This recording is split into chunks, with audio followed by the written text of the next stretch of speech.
It looked like I was going to be wrong on my Mets prediction. And then Francisco Lindor showed up. He is just him. We got that. The Yankees win. The Yankees win. Thank you, John Sterling. It's good to hear him back in the booth. 49ers and Seahawks tonight. I'll provide a preview. And Chris Dietz will join us for hour 2 with all kinds of college football. All right, Shane, let's hear it. Ew. You mean this? Let's go!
Can't do it. We'll do it live. Do it live!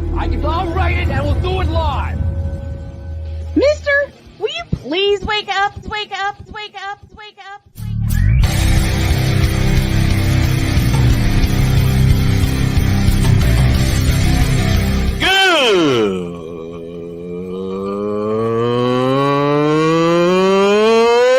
Good morning!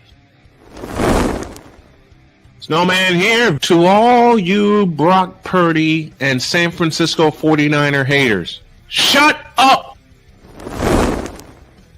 I gotta thank you, Shane. I mean, whatever happened to the games where breaking 100 points was, I don't know, unusual?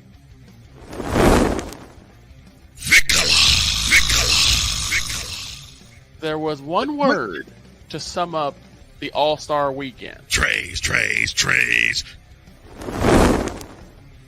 Because we take this job so serious. Splash Brothers, yes. Ray Allen, replace him with Steve Kerr. Reggie Miller, yeah.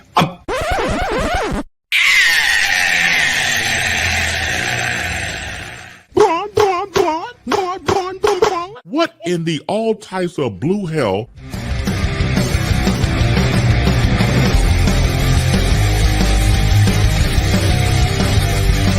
Oh, yeah! Let's go. Good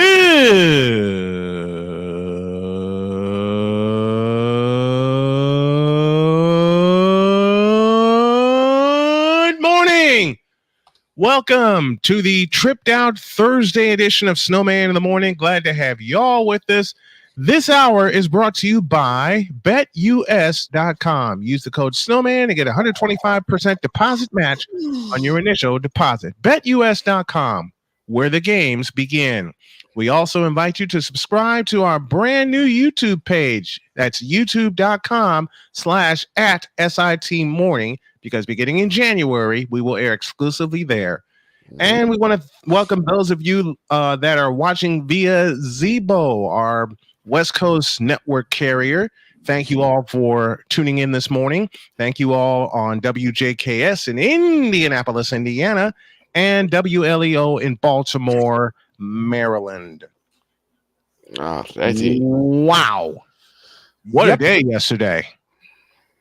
I'm telling you, it is going to be that type of a playoff series where I can guarantee you the World Series is going to go 7. No matter who is in it, it's going 7. The LCS could go 7 also, both ways. Easily. The LCS could go 7 both ways. We'll get to all of that. But first, here's a quick version of the Whip Around presented by Fanatics.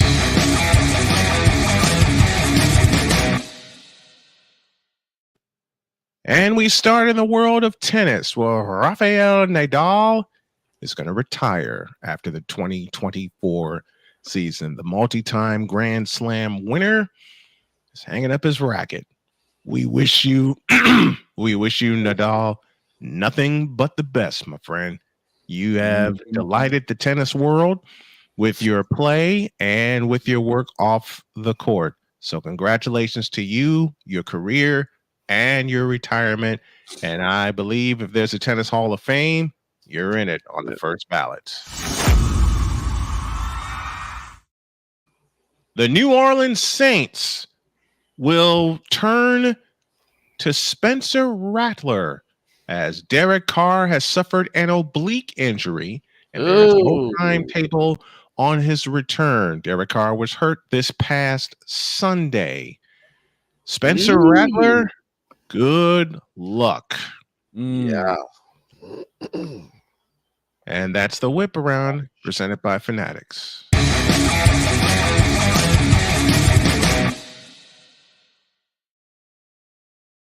Coming up. Luck was changing for Derek Carr. I thought it was too. Coming up after the break, Francisco freaking Lindor. Mm-hmm. The Mets close out the Phillies with one swing of the bat. What is next for the 2-seed Philadelphia Phillies? We'll talk about all that and break it down and break down the Mets' improbable run to the National League Championship Series. This is Snowman in the Morning. Back in the deuce.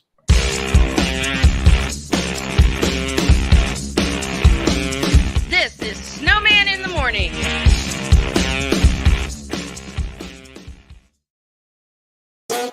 The original Think Drink is back. Level up with proven ingredients formulated to crush your competition. No gimmicks, no jitters, no messing around. Just high-potency results that keep you moving day or night. There's a new nerd in town, and we came to play. SeatGeek is the ticketing app for fans like Boomstick Lady. No free throw is safe from the roar of her sticks. SeatGeek helps her find a seat in the direct eye line of the shooter so she can sit where her boomsticks make the biggest boom. Everybody okay? SeatGeek handles the tickets to sports, concerts, and more, so fans can fan. Whether it's news, the largest egg producer finds bird flu in chickens at a Texas plant, weather, devastating tornadoes rip through the heart of the United States, inspiration, a breast cancer survivor completed the journey of chemotherapy, and now begins a future one of matrimony or sports. Michael Jordan is shown on a photo with Diddy. LeBron James has a video extolling the virtues of a Diddy party. This has been yet another beating a dead horse presentation. We got you covered. BS3 Network, in association with Comey Media Incorporated, proudly present The Morning Shift with Cole Johnson. Live every weekday at 8 a.m. Eastern, 7 a.m. Central.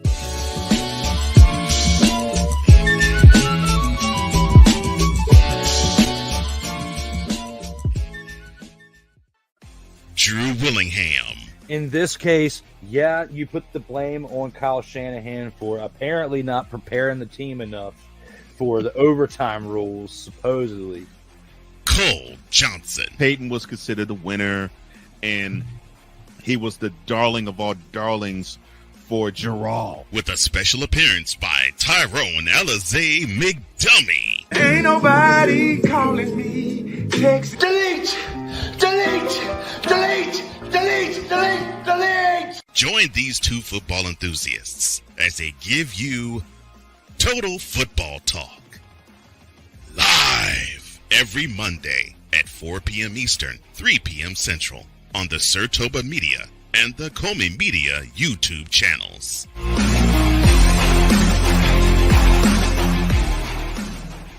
Nerd Focus, smarter than energy. We were always hippies at heart, I guess, and that was one way that we showed it before we became full-time RVers. Yeah, we were definitely living small and minimally. What made us decide to go with Battleborn was everyone from their top leadership team down to their service department helped us so much the whole way through. Our relationship with Battleborn is so much more than business. And me and Dennis love to jam together. We've played together multiple times, and that's been an awesome transition. Be able to learn so much more about the business, also just make some awesome friends. Mister, how do you operate this Twitter thing or this Instagram thing or whatever the heck? You're supposed to know all this stuff. Anyway, welcome back to the show. I forgot to greet the crew. The big dog Shane Lake is with me. Vic Allah joins us from our world headquarters in Chicago. Good morning, gentlemen. Good morning. What up? And don't forget, folks, later on this month, Snowman's coming home. I am indeed.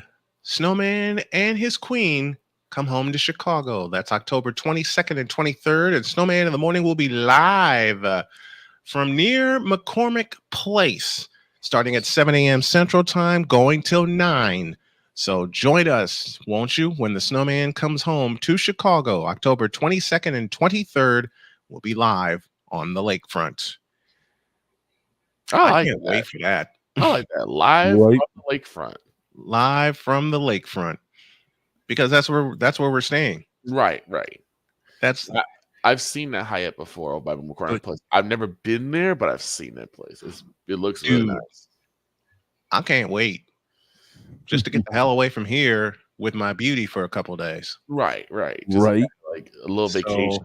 I get a chance to feed her some pizza.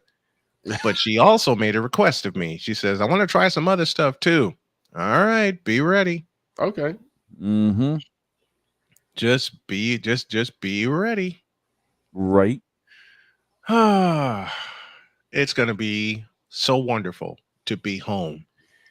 And I'm gonna get a little personal here on this segment before we talk some baseball, because I put some plans in place. It's about time y'all knew them.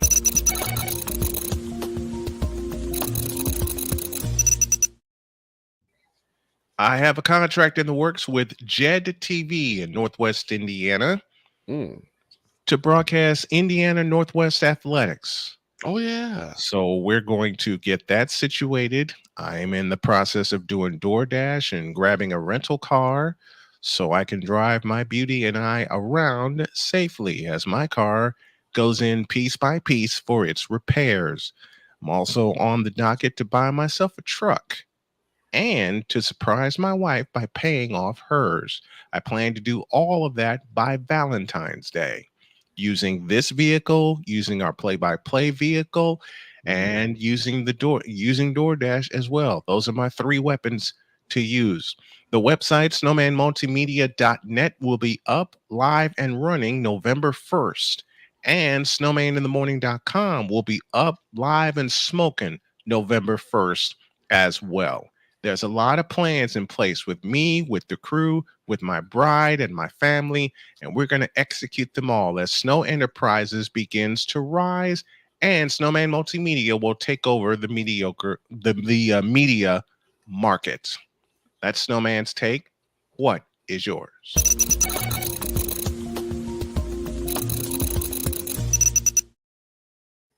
To baseball, and oh my God, Flushing, New York is going nuts. They lost their damn. They lost their damn mind last night. And you know, Dietz is going crazy. Oh yeah, he's gonna be in a mood when he shows up in the next hour. Mm-hmm. It's gonna be crazy. Oh man, it's gonna be so nutty, and I love every single minute of it. I do too. Oh, yeah. I do too. This is what the postseason's about. It really is. Moments like what we had in Citi Field last night. Like I said, I love every single minute of it. I'm telling you, that just shows how unpredictable this series can the series can be. Mm-hmm. I'm pretty sure JJ just not. JJ don't sound off. I called JJ yesterday, and he asked me, "Do you think the Phillies will win?" I told him no. and for the reason of their bullpen, because their bullpen gave this up. Oh, I messed that up. Try again. Take two.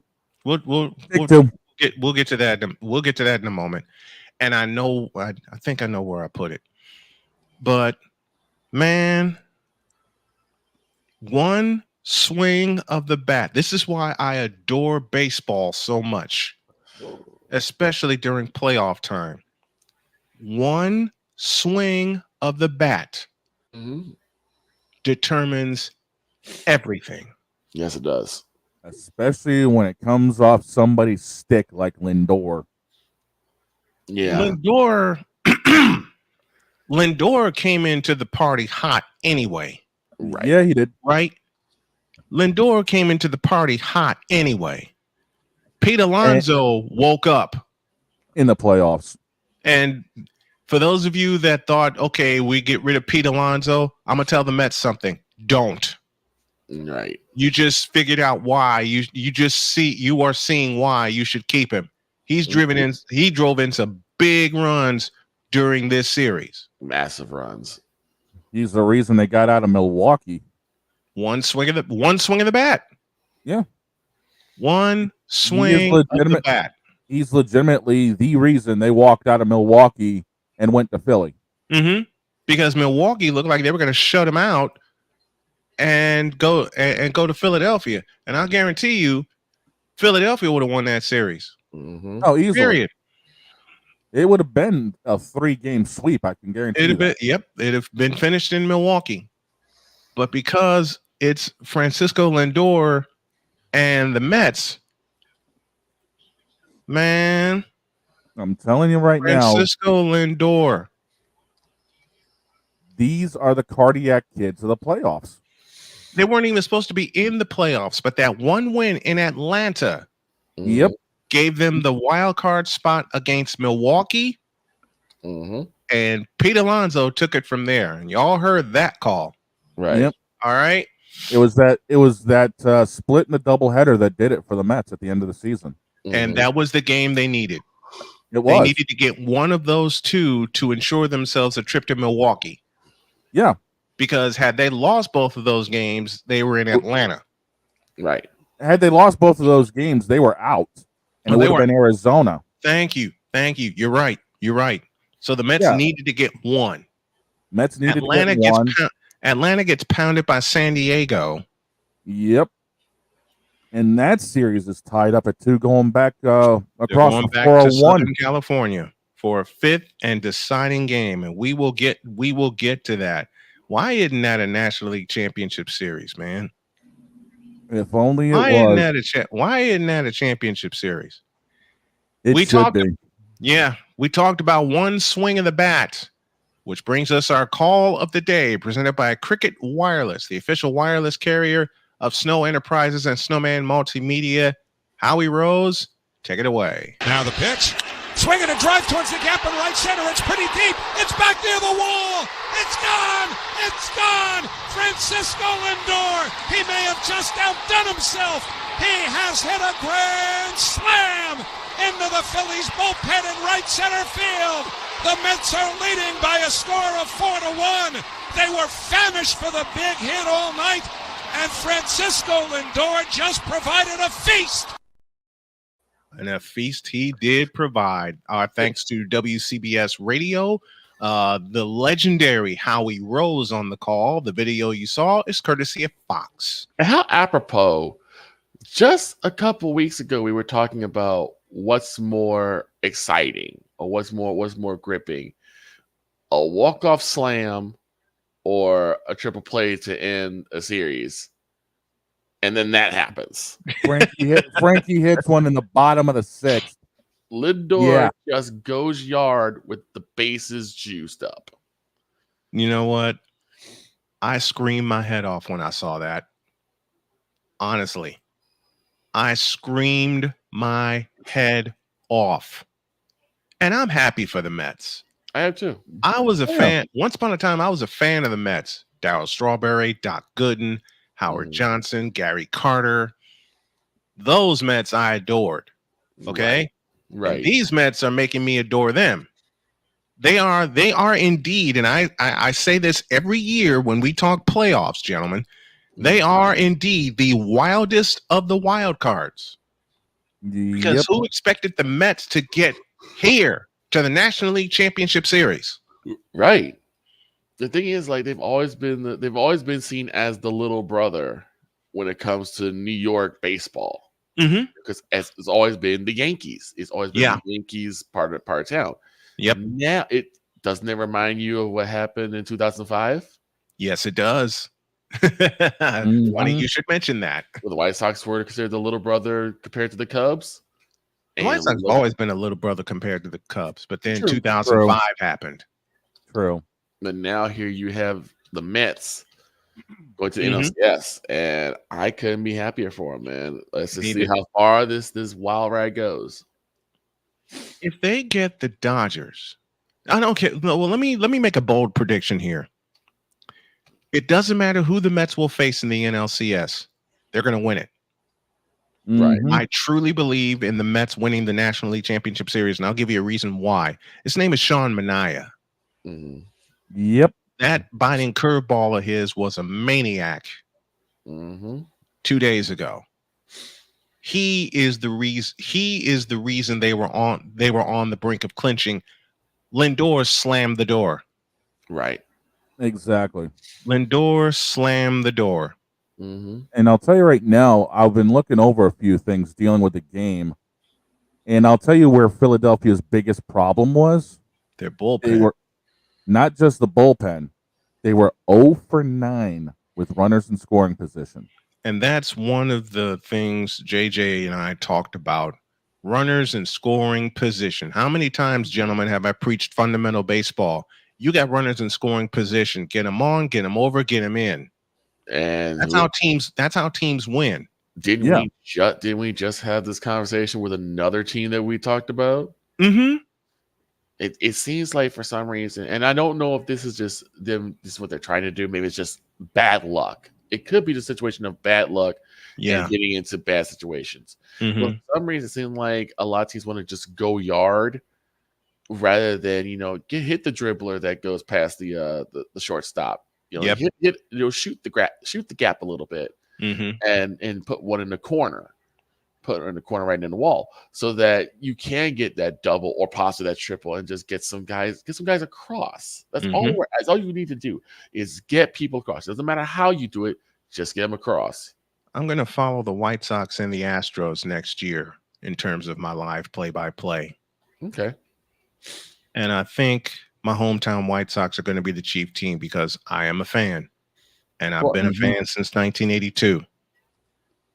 The first game I ever went to was at Old Comiskey Park with the yellow banisters and the green seats, and we were sitting third base. We were sitting third base side, and that's where we saw Carlton Fisk, Tony Bernazard, Lamar Hoyt. Y'all remember him? Richard Dotson was our starting pitcher. A year later, I went to three different White Sox games. And one of the games I watched, I saw Floyd Bannister, a lefty that they got in a trade from Seattle, along with Julio Cruz. It's kind of funny. I would say one of the wildest places I worked at was in Cherion. One of the places where they allowed us to drink at Friday after 3:00. But I remember I had just got done with my work for the day, and my boss was like, "Hey, it's about 2:30. You want to go ahead and get out of here?" I'm like, "What?" He said, "We're planning to go to a White Sox game. You want to come with?" Sure. God, I've never had a boss to say, "We're gonna go to a White Sox game. You want to come with?" My response would have been, "Oh, hell yeah!" And that's what my response was. Now, got the tickets printed and went out that day. Nice. Isn't stuff like that wonderful though? Yeah, it is. Isn't stuff like that wonderful? I'll tell you also, looking over the crazier statistics of this game between the Mets and Phillies, get this. Top of the sixth, after Romuto struck out on a foul tip, Philadelphia's win probability was 66%. Yep. As soon as Frankie went yard, the momentum swung to the point where the Mets' win probability went to 91%. Oh, yeah. And their bullpen closed it out. When something like that happens, like a big double or triple play or a grand slam, the momentum just shifts immediately, especially a grand slam. Paul Konerko, anyone? Went right. The pendulum just swung in a massive way. Yeah. Arku is with Arku. Where are you chatting from? We want to introduce you the right way. He's with us, and he says Grimace effect, Snowman. Yeah, I agree with that. He also says it's all because of this purple mascot and the OMG emojis that they show at Citi Field or all around. Phillies, this was the year they had to get it done, and he backs it up with, I knew they wouldn't. I knew they wouldn't also, because the second half of the year, their runners in scoring position percentage dropped like a rock. Heavily. And I'll tell you, the other thing they can't do is give up as many walks as they did. Ranger Suarez, in 4 1/3, gave up 4 walks. That's not good. That's a walk per inning, and it will come back to bite you. Especially, like, you can't give up free bases. That's no. Thank you, errors. Victor. Victor just said something that I say often when we chat baseball. Say it again. You cannot give up free bases when you're on defense. You cannot give them on walks. You cannot give them up on errors. You have to play tight defense. Otherwise you'll have a situation where the bases are loaded, and all it takes, like I said, one swing of the bat, and the game is over. Breaking it down further, Ranger Suarez in his 4 1/3 threw 97 pitches, and only 58 of them were strikes. You can't live that way. No. First pitch strikes. You can't live that way. Yeah. I mean, let's not be jaded about it. Quintana wasn't that sharp either. 90 pitches, 48 for strikes. It was just the fact he was able to work around things. And that's he only gave up the 1 run. That's like the thing is that you sometimes you have to just pitch around, work over the strike zone, work over the umpire, and that will usually help you out. Because a lot of times we'll throw pitches that we know are out of the zone, but if they are just good enough, they'll reach back and get it. Yes, they'll frame it. We've seen it. We've seen it. If they frame it, the umpire will give it to them. We've seen it. Exactly. We've all seen it. Yeah. We have all seen it.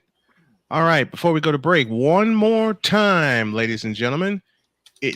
Where'd it go? Where'd it go? I was looking at it. Here it is. One more time before we go to break. It's time for our call of the day presented by Cricket Wireless, the official wireless carrier of Snowman Multimedia. We go to the bottom of the 6th inning, and Howie Rose is on the call. Now the pitch. Swing and a drive towards the gap in right center. It's pretty deep. It's back near the wall. It's gone. Thank you, Howie Rose. Thank you, Howie Rose. Yes, indeed. That's our call of the day, presented by Cricket Wireless, the official wireless carrier of Snowman in the Morning and Snowman Multimedia. Coming up after the break, I am legitimately scared for my beat-up 49ers tonight as they face the Seattle Seahawks. But I'm also confident. We'll break down that game, and then we'll take you into hour 2. Snowman in the Morning continues in a deuce.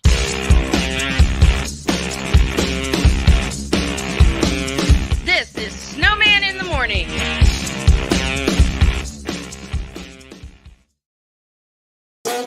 The original Think Drink is back.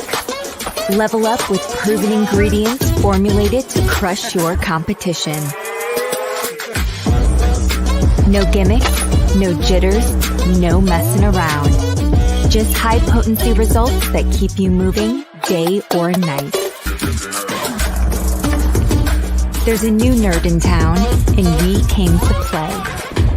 SeatGeek is the ticketing app for fans like Boomstick Lady. No free throw is safe from the roar of her sticks. SeatGeek helps her find a seat in the direct eye line of the shooter so she can sit where her boomsticks make the biggest boom. Everybody okay?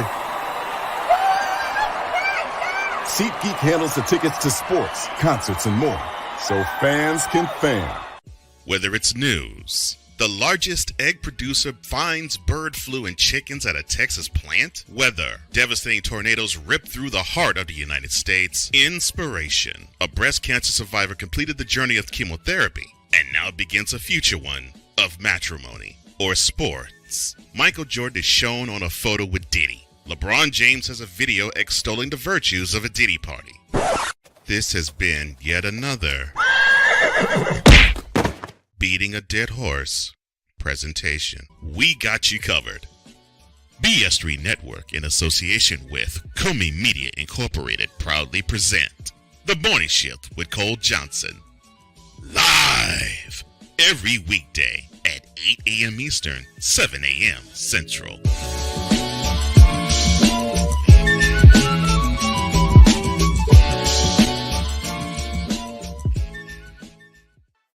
Drew Willingham. In this case, yeah, you put the blame on Kyle Shanahan for apparently not preparing the team enough for the overtime rules, supposedly. Cole Johnson. Peyton was considered the winner, and he was the darling of all darlings for Gerald. With a special appearance by Tyrone Alizé McDummy. Ain't nobody calling me. Text delete, delete, delete, delete, delete, delete. Join these two football enthusiasts as they give you Total Football Talk. Live every Monday at 4 p.m. Eastern, 3 p.m. Central on the Sertoba Media and the Comey Media YouTube channels.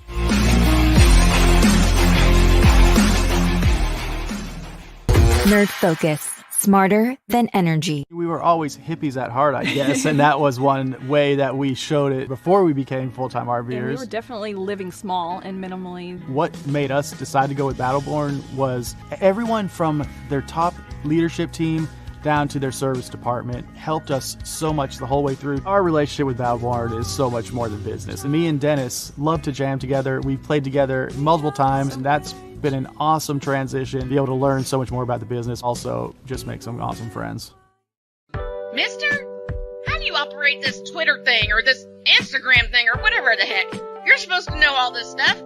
Anyway, welcome back to the show. Welcome back to the show. Indeed, Chris Simpson is on the way to help us break down Thursday Night Football, and he is here. I'm sorry I don't have his intro ready. My fault. I leaned back in this chair and I fell asleep. But our Thursday morning guest, who has been a godsend to us to help us break down tonight's game between the 49ers and the Seahawks. Here he is. His name is Chris Simpson. It's time for Simpson's Football Chatter. And he's with us right now. Good morning, Chris. Good morning. How's it going? I'm good, man. How are you? I'm doing great. What's going on? As always, thanks for having me. Oh, man. Pleasure to have you. Is this a make or break game for the defending NFC champion 49ers? Absolutely, because they haven't really come out the gate swinging, and they missed two key players. Look, we can say what we want about Christian McCaffrey because you know the dynamic that he's going to bring to this offense. He does it as a runner. He does it as a passer. He's almost another safety valve for Brock Purdy. Then on the defensive side, the 49ers miss Dre Greenlaw. Oh, boy, they do. He is, I think, the most important piece of that San Francisco defense. He's their best run stopper. And look at how teams are attacking the 49ers. They're running it right into the teeth of that defense. And Brian, you know, I have a saying, the 49ers are the most physical team in the league. And when you punch them in the mouth and you give them a taste of their own medicine, I often find myself saying, the bully don't like to get bullied. It's true. The bully does not like to get bullied. And the Niners have been bullied, especially in two games, the Rams and the Cardinals. They held a 10-point lead. All they needed was a couple of defensive stops, and they did not come. So I agree. This is a make or break game for San Francisco. But I also believe they can go to Seattle, as beat up as they are. I believe they can go to Seattle and get this one. Yeah, I do too, because I don't know which version of Seattle is going to show up. Exactly. Right. Because I look at Seattle, you look at them the other day, and they didn't look the greatest against the New York Giants. I mean, giving up the 7 sacks. So what makes you think the 49ers won't tee off on Seattle? Right. And if there were ever a get-right game for the 49ers defense, I think tonight is the night, because I believe Seattle only ran the ball 7 to 8 times against the Giants, and that's just simply not going to cut it. True. I think the big thing also, and Snowman, you've touched on this so many times, is red zone touchdown efficiency. Oh my gosh. The 49ers cannot afford to leave points on the field. In the 2 games that they lost within the division, which puts them behind the 8 ball as it is. So they got to run through the division and they got to run through the division and win the rest of their games, or if not, their division title hopes are gone. But I still believe they can come back and get the division. But Victor brought up a very valid point, and it's my biggest criticism in the Kyle Shanahan era. I said it since day one. They leave points on the table. That's not the 49ers that I know. No, it's not. And look, when you're in that red zone, you got to come away with points. 3 isn't always going to settle things, nor will it win you football games. You got to come away with 6. And another issue that the 49ers have at times is the inability to convert on third down. Oh my gosh. I don't think people realize the significance of converting your third downs. I call it the money down, because you cash in. When you convert, 1, it keeps your offense on the field. 2, it keeps their defense on the field. 3, it keeps their offense on the sideline. And 4, it keeps your defense rested and relaxed on the sideline. You got to win third down, because if you don't, it's going to be a long night. Yeah. I mean, only 6 for 15 on third downs on Sunday. 6 not for gonna cut 15. I'll say it again. This is not the 49ers team that I know. Now, a lot of it can be blamed on the injuries, but you mentioned one key name that I knew they were going to miss this year, and that's Dre Greenlaw, who was out for the year with a torn ACL. Of course, he injured it in the Super Bowl. Okay, let me pose this question. With Robert Saleh recently being fired, should the 49ers pounce? Why not? I mean, he's familiar. He knows Kyle Shanahan. Why not? I mean, I agree. I think it'd be great for him, because he's more of a coordinator. Even though I thought he got a little bit of a bad rap out here. The way I look at it, he was never really given a roster to compete. They never really gave him a chance. And then you bring in an aging quarterback, he gets hurt. The Jets are just never the same after that. And the Jets haven't looked good. But I think Robert Saleh would be great back in San Francisco, because he bring back some energy. And Arku said something perfect, and I know you'll agree with this, Chris, because we've talked about it off and off the air. Robert Saleh was set up to fail with the Jets. Yeah, he was. Yeah, he was. Couldn't agree with you anymore. Yes, he was. Yes, he was. Could not agree with that statement anymore, because it's the facts. He was set up to fail in New York with all the pieces that were put around him, and he had no say. In the 4 years that he was with the Jets, he had no say in the pieces on the roster that he was going to get. You don't do that to a head coach. Absolutely. But that's unfortunately, that's the tangled web we ski. Yep, that is indeed. Looking ahead to this weekend, who is another team that you feel has a must-win game? I'm gonna say the Cincinnati Bengals, because they're 1-4. They have not looked good this year. Joe Burrow's having a great year, and we all know it's the easy thing to give the quarterback props when you're winning, but then when they're losing, the quarterback takes all the blame. Takes all the blame. Yep. But here's the thing: the last time I checked, the quarterback doesn't play on the defensive side of the ball. That's true. He just controls. He just controls one side of the ball. which is the offensive side. And I mean, he put the Bengals and Joe Burrow put the Bengals in so many positions to win that game, but the defense let them just failed them. And my thing is, this is why I can't say the Bengals are back. You know, they failed, and they've really regressed so much since going to the Super Bowl. I know they've made it. Say that again, please. Say that again, please, because I've said the same thing on this show for the past 2 years. Yeah, they've regressed. They haven't really improved since the year they went to the Super Bowl. I know they made it to another AFC Championship game, but to me, what set the tone for this season was when they lost to New England. That was the game they shouldn't have lost. Yes. I just think the Jamar Chase situation, that's really been a bigger distraction than they're letting on. And I think the biggest thing, they miss Joe Mixon. Look at what Joe Mixon is doing. Yeah. I thought about this because I actually watched the Baltimore Cincinnati game, and it was just a heartbreaker of a game because it really came down to just one bobble spot. It wasn't even, Victor, it wasn't even that necessary. I agree with you, but why not run it a couple of yards? I agree.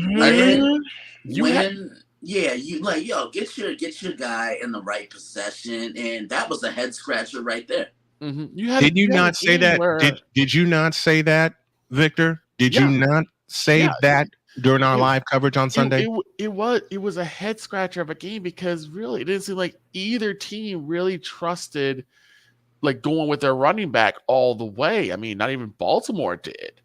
Baltimore had a couple runs with Derrick Henry, but it was still more or less Lamar Jackson doing scramble moves, which to be honest, the double stiff arm and then finding Isaac Likely in the end zone was crazy. Yeah, that was beautiful. That was beautiful. Gorgeous. That was gorgeous. I still feel encouraged if I'm Cincinnati because I mean, I don't think anyone really saw Cincinnati doing anything against Baltimore, and they went back and forth in an absolute war to force overtime. Yeah, and that's the thing. Coming into that game, I remember saying for Cincinnati, you got to get Baltimore out of their comfort zone. What do the Ravens like to do? They like to ugly games up, or as I like to call it, they love to turn games into street fights. They want to punch you in the mouth, and they want to slow the game down, and they want to ugly the game up. That's their tempo. That's what they want to do. But Cincinnati came out, and I said for the Bengals, they need to turn the game into a track meet, run and gun, push the ball up the field, stretch the field, and they did that. It was their defense that let them down. They need to speed the game. They need to speed the game. The Bengals have always needed, and this is even during their Super Bowl year, they need to speed the game up. And the last 2.5 years, they have not sped the game up at all. Look at them. They have regressed slowly, and they're still regressing. They're minus a run game. No Joe Mixon, and no one has stepped up to take that role for Cincinnati. No, they haven't.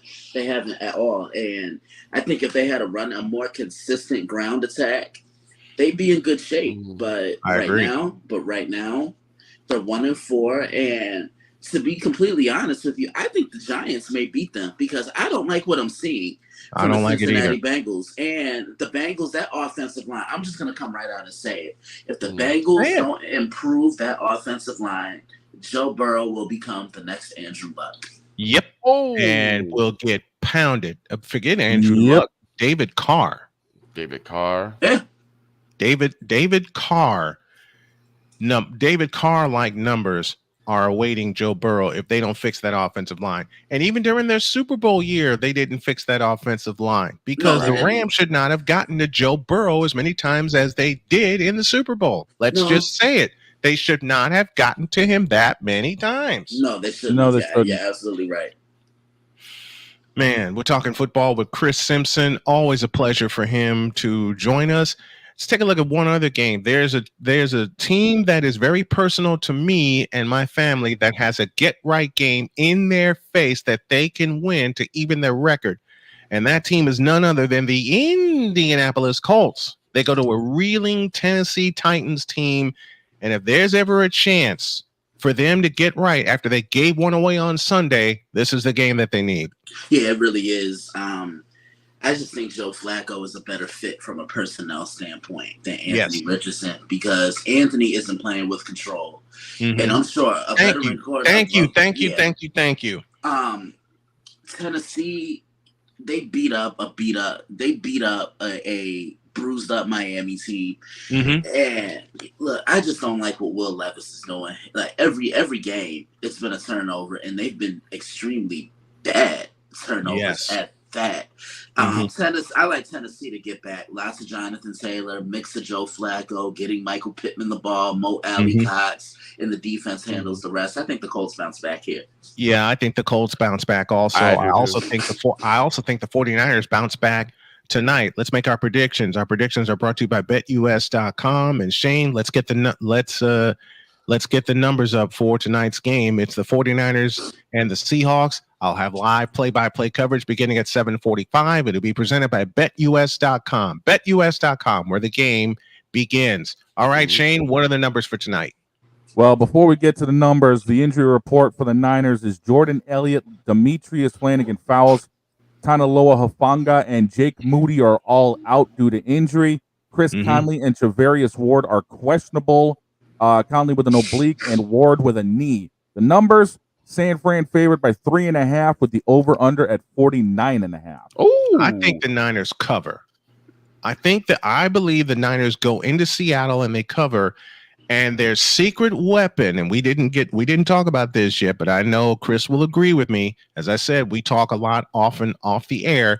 The secret weapon for the 49ers tonight, J.P. Mason.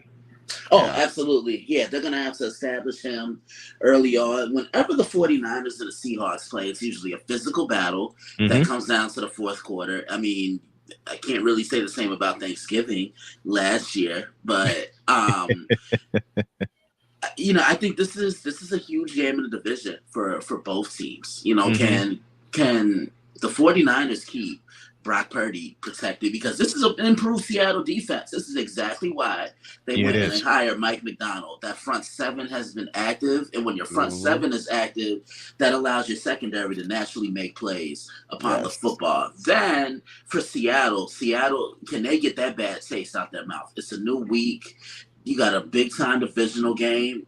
First place is on the line. One of these teams is going to be in first place at the end of this game, and I think it's going to be San Francisco. I like the Niners here. I like the Niners also. This is a get-right game. I'll say it, and I'll keep saying it.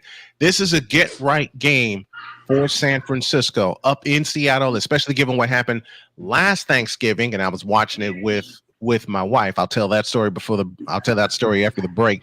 But I believe the Niners will cover that 3.5, and I believe they'll win going away. If I'm Seattle, this is my Super Bowl. This is my chance, because the Niners have just been they've been the bull of the woods. They've been the bullies of the West. And I'm pretty sure Seattle wants to finally, get that monkey off their back of not being able to beat them. So they're going to give it all they have, but I see Seattle has not. Go ahead, Snowman. Go ahead, Victor. I see San Fran winning this one going away. Do you see a clean sweep, Shane? I'll make it unanimous. The run game for San Fran is just way too dominant right now. My only concern is the fact that they don't have Moody kicking the extra points or the field goals if they need it. But I do not trust Seattle in any way, shape, or form right now, especially in their own backyard. I say San Fran wins the game and takes over first in the NFC West. With all the injuries, with everything that has gone wrong for the 49ers, can you believe they can wrestle away first place? I mean, it was at this point they were 5-0. Then they went through a 3-game losing streak, and they were out of first place. But what did they do when they got back from the bye and they healed up? When they ran roughshod. When they got healthy, they nearly ran a table. They ran roughshod, save a loss to the Los Angeles Rams at home, and that's because they were resting everybody. But gentlemen, I agree. San Francisco not only gets right this week, they get 10 days off before their next game, so a chance to heal. And the best part about it, they can wrestle first place away from the Seahawks. Definitely. I'll give you one more stat to back all of that up. The Seahawks this year so far on third downs, 22 of 59. Oh, my heart. I heart. I gotta ask Chris a question before we let him go. Yeah, let me hear it. Let's hear it, Victor. Because after the Bears won against the Panthers, I had the Midwest Committee of Bear Idiocy just chirping away about how we were right. Caleb Williams is true. Caleb Williams is that guy. And I said, how much should we really be taking away from that game? Because while it was an incredibly dominant performance from all of them, incredibly professional from Caleb Williams, DeAndre Swift looked great. DJ Moore looked like what we wanted DJ Moore to be. But then you go back and say, but it's Carolina.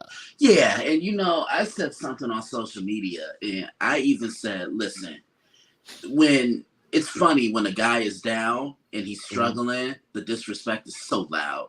Yeah. Whereas when he's on his A game and he's doing what he has to do in order for the team to win, it's crickets. So the respect to me needs to be as loud as the disrespect. And I get. Look, there is a ton of pressure when you're a number one pick, but this kid is slowly but surely learning, and the Bears are in a good position right now.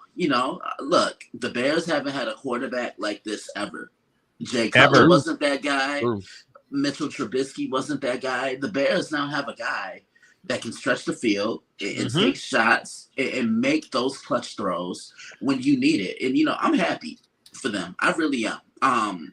But I said all along, as much as I picked on Caleb Williams, some people have asked me, you need to break down fundamentally what Caleb Williams' problem is. I'll tell you two things. One, his footwork. And two, and this is something Victor highlights, he holds on to the ball way too long. And we saw that Sunday. And another thing that he did this in college, and he's done it somewhat in the NFL as well. He goes for the home run play. He wants the big play every time. It's okay. It's okay to hit a single. It's okay to hit a double and get on base. It's okay to check the ball down and get some yards yourself, because y'all say that again, because we're preaching here in football in football church today. Say that again, Chris. He literally goes for the home run play. It's okay it's okay to hit the single, it's okay to hit the double and get on base. And I'll tell you one quarterback who learned that quickly in the system that he's in. I believe his last name is Purdy. Yeah, and that's the thing. You want to coach, you want to cater to a quarterback's strengths. You get what I'm saying? I remember I said this with the Bears when Justin Fields was playing his first start against the Cleveland Browns. I'll never forget it. I got a question. Now, Brian, you and I were talking about this after that game, and my friend asked me, what's the issue? Is it coaching or is it the front office? I'm like, hands down, it's coaching, because Myles Garrett had 4.5 sacks on Justin Fields, and there was no way that Matt Nagy didn't adjust. And I'm just sitting here and I'm saying to myself, why isn't Matt adjusting? Seriously, why isn't he chipping? Why isn't he putting additional guys on the side where Myles Garrett is? And that just leads me to say, you got to cater to your quarterback skill set. Correct. What was one thing that Justin Fields liked to do in Chicago? He liked to be mobile, and he likes to make it happen with his feet. And I'll even go as far as to say, look at how Tampa Bay switched their offense up when Tom Brady was there. They got him that pass catching back. They brought in Gronkowski, a guy that he's familiar with. Chris Godwin was his Edelman that could do a little bit more. And, he finally had a guy that could go over the top and stretch the field. And Mike Evans, but you got to put your quarterback in prime position to succeed. Because if you don't, he won't. Plain and simple.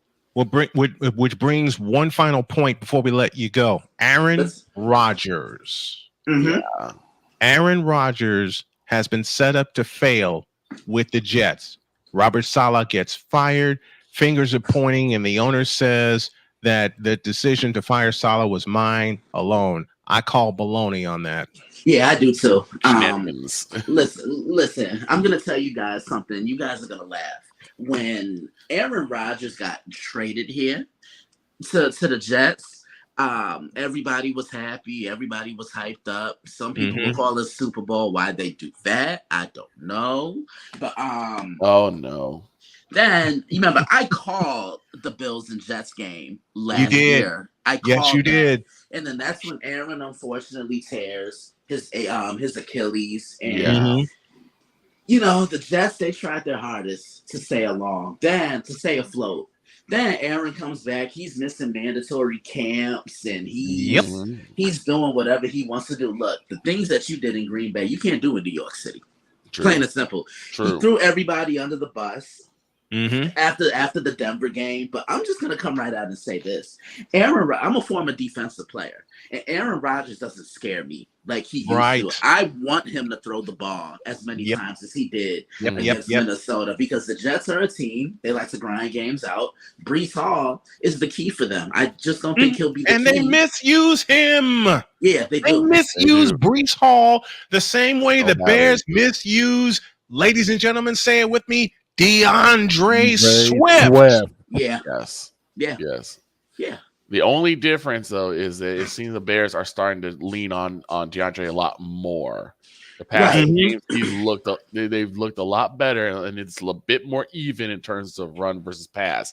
I think with the Jets, though, the Jets have kind of went all in on Aaron Rodgers. Mm-hmm. Yeah, they did. And Brian, we talked about this a lot during the summer. What did I tell you?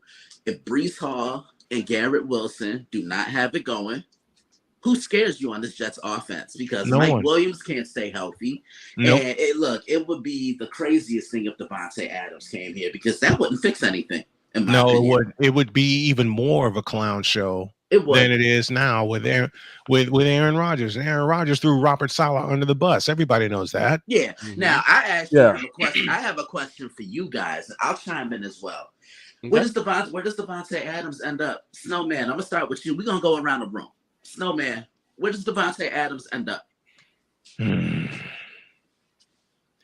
That's a damn good question, because I wouldn't want him in San Francisco, because that would be a distraction and a half, especially with all the injuries. Yeah. I think he winds up. I have a wild card. Okay. Giants. Oh. Giants. That's a wild card for me. Yes, he wants to play. Yes, he wants to play for the Jets, and he's made that clear.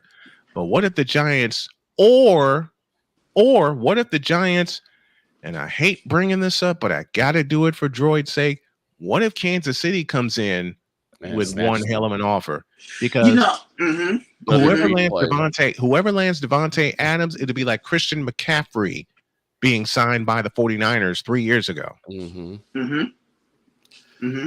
Victor, where do you think Devontae Adams lands? As much as we do need a receiver, I don't think he should go to Dallas. What if he takes a trip to San Diego? They need someone big. What if he goes to the Chargers? They need a big receiver. Yeah, but see, here's the thing, Victor and Brian and Shane, all three of you. I don't see the Raiders trying to help out a divisional rival. You get what I'm saying? No, they won't. True. That's the thing. You know where I think Shane, where do you think Devontae Adams ends up? Let's hear it. I've been hearing around the water cooler dealing with the Jets and Saints being the two obvious picks. But there's also two other teams that aren't even remotely being discussed. That's Pittsburgh and Buffalo. Yeah. Wow. Shane must have been reading my mind. Because that's who I think ends up getting Devontae Adams. I would not be surprised if he ends up in Buffalo. The Buffalo Bills, because look at it like this. Look at it like this. The Bills right now have a wide receiver by committee thing going on. Yes. You know, and that's cute now, but later in the season, November, December, going into the playoffs, you need that number one option. And then that's where you can insert Devontae Adams, because now if I play Buffalo, there's not a receiver that puts fear into my defensive backfield saying, look, we gotta play cover one. We gotta play cover two on him. We're not letting him beat us. Khalil Shakir's been good. Keon Coleman is a rookie. Yeah, Buffalo, they don't have a true number one option. I think. No, And here's the thing dealing with Buffalo's effect. They're only averaging 15 points the last couple of games and 256 yards of offense. And also, what if you give Justin Fields another weapon in Pittsburgh, too? See, I don't think he'd be happy in Pittsburgh. I think he'd be as unhappy in Pittsburgh as he is in Vegas. Yeah, I believe would. that too. I believe that too. I mean, granted, Pittsburgh was in the running for Ayuk, but that didn't end up panning out for him. So that's the only other reason they'd want to try to get a receiver is they need someone that can go deep with Fields. Right. But let's just be about the Ayuk situation. No one else was ever in the running for Ayuk except San Francisco. You can say what you want about the pictures he took with the Redskins and all the tweets supposedly that came out with him wanting to go to the Steelers and all the stories that come out. No one was in the running for Ayuk except Kyle Shanahan and the 49ers, and he accepted what turned out to be their original offer. Go figure. Go figure, indeed. That's Chris Simpson joining us here on the program. We got to go to a break. But, Chris, always a pleasure, my friend, to talk football with you. We'll talk to you next week. Absolutely. You guys have a great rest of the show, okay? Thank you. Yes, sir. Man, this is a get-right game for San Francisco, and I believe they're going to get right. All of our picks are brought to you by BetUS.com. Use the code Snowman when you make your bets and get a 125% deposit match on your deposit. BetUS.com, where the game begins. We've hit halftime, and I got a funny story to tell you, and then Chris Dietz will join us. Oh, boy. And there's a few games on the watch clock. Yes, there are. We're going to have some fun.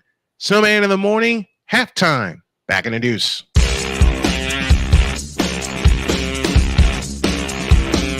This is Snowman in the morning.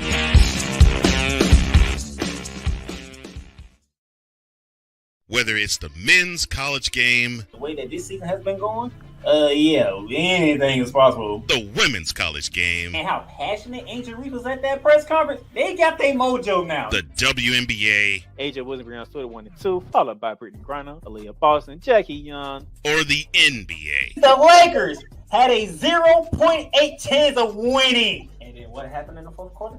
LeBron James by himself outdid the Clippers. You will get any and all of the information right at your fingertips or your earlobes.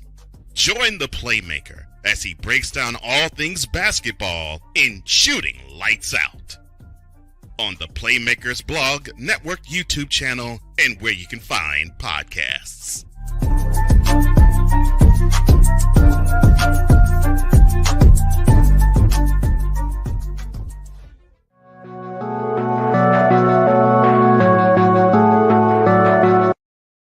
I want to do a TED Talk, but I don't have anything to talk about yet. I'm getting there. Life is for the living. We're not here that long. You can learn anything you want to learn without any money spent. What do I really enjoy? What do I really want out of life? I am your host, WIZE. Are you in a life holding pattern? Well, this is for you. Welcome to the Stuck in My Mind podcast. Live every Monday, Tuesday, and Wednesday at 4 p.m. Central.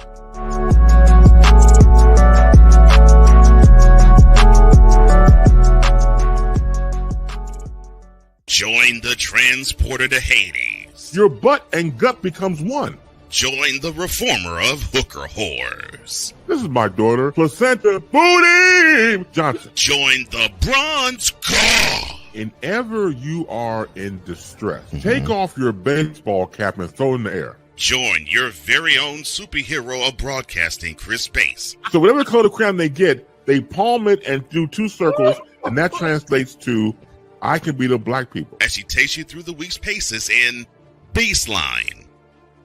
Live every Saturday at 8 a.m. Eastern, 7 a.m. Central, Pacific Time Zone people, just stay asleep when this is on live and just catch the recording. Oh, I'm sorry. Exclusively on the Chris Bass YouTube channel.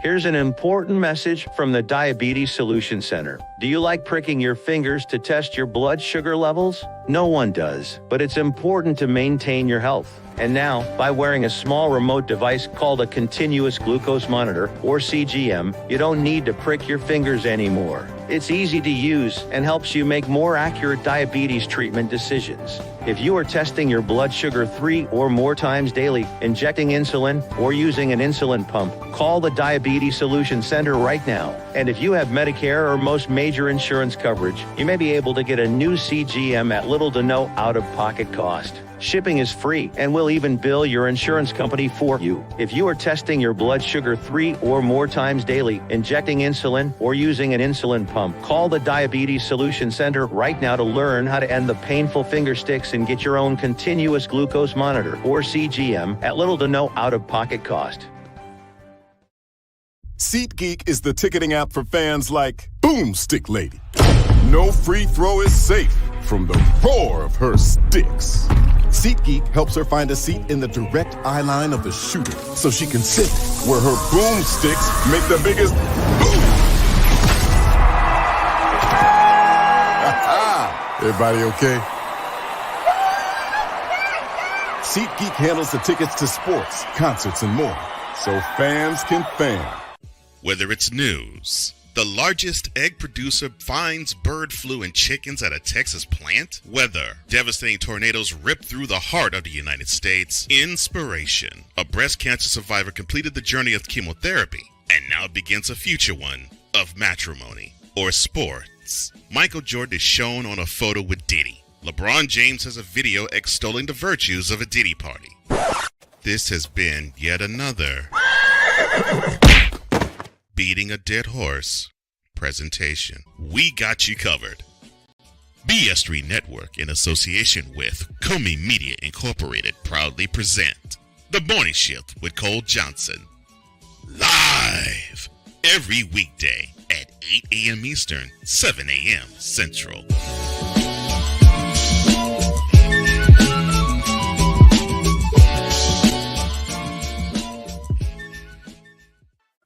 Drew Willingham. In this case, yeah, you put the blame on Kyle Shanahan for apparently not preparing the team enough for the overtime rules, supposedly. Cole Johnson. Peyton was considered the winner, and he was the darling of all darlings for Gerald. With a special appearance by Tyrone Alizé McDummy. Ain't nobody calling me. Text. Delete! Delete! Delete! Delete! Delete! Delete! Join these two football enthusiasts as they give you Total Football Talk. Live every Monday at 4 p.m. Eastern, 3 p.m. Central on the Sertoba Media and the Comey Media YouTube channels.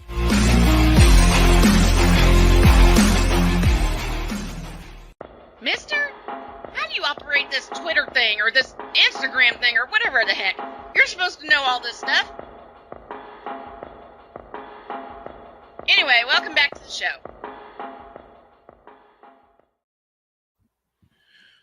You know, another team that has a get right game coming off of a bye, Philadelphia. Yeah. Also, big shout out to the International Ice Italiano Estesso McCoffey, the supervillain extraordinaire. And no, Ryan, we're not trying to crap on the Jets. No, we're not. We're just crapping on their quarterback and the whole coaching who's situation. Doing everything I expected him to do.